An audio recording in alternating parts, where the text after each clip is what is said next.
It's day 3 here at the Marmaris International Race Week, and after what was a long night for most of the boats yesterday, with the last team finishing 2 hours after midnight, there was a much-needed chance to regroup and prepare for the second coastal race that took place today. Yet again, the competitors were treated to sunny conditions, accompanied by some serious heat in the Marmaris Gulf, as the 180-strong fleet gathered at the starting line.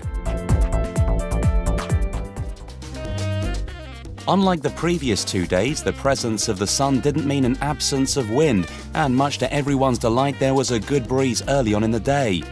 Seizing the opportunity, the race committee wasted no time in getting racing started. Following the same procedure as yesterday, the smaller divisions started first, with the bigger ones following. As was also the case yesterday, the pin end of the start line was favoured by most of the teams. However, in the IRC 1 division, Boreas and Mademoiselle managed to get the best start by setting off from the middle of the line. Their lead wasn't uncatchable though, and closing in fast was the agile Melges 32 named Uka Uka, clearly taking advantage of the light conditions in which these boats are so well suited. The fleet was spread out along the Aegean Sea on the first upwind leg, with many opting for the right side of the course, keeping the boats away from the shore. But the winds soon died out, slowing down the pace of the race and putting an emphasis on tactics amongst the crews.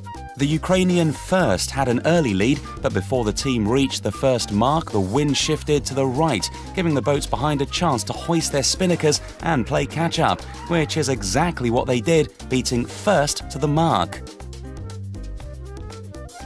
Following yesterday's performance, it came as no surprise that one of the boats that overtook the Ukrainians and led the rest of the fleet to the mark was the Volvo 70 Black Betty.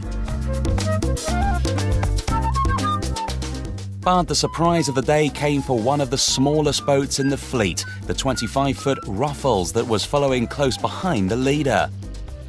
The ultra-lightweight boat was clearly benefiting from the fickle conditions, leaving the heavier boats that found it harder to accelerate far behind as it headed to the finish line. The rest of the fleet was looking almost motionless, with the spinnakers barely filling the air and the boat slowing up dramatically. This brought the fleet closer together and made for a challenging mark rounding as the boats attempted to make a clean go of it. Once the boats had rounded the mark, all eyes were on the horizon, and it was looking promising as signs of a breeze began to show and the wind filled in slowly, finally upping the pace of the coast race. With Black Betty securely in first place, the interest lay further back in the fleet, with Ruffles leading the pack at great speed, her crew hoisting their spinnaker and powering across the finish to take second place. Next over the line was Uka Uka in third place, a great achievement for the crew who wasted no time in celebrating their good performance.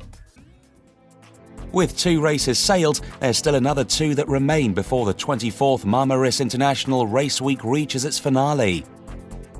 Tomorrow, the fleet will race inside the Marmaris Gulf for an inshore race. The racing is expected to be faster, closer, and undoubtedly action-packed, so make sure you join us again to get the highlights.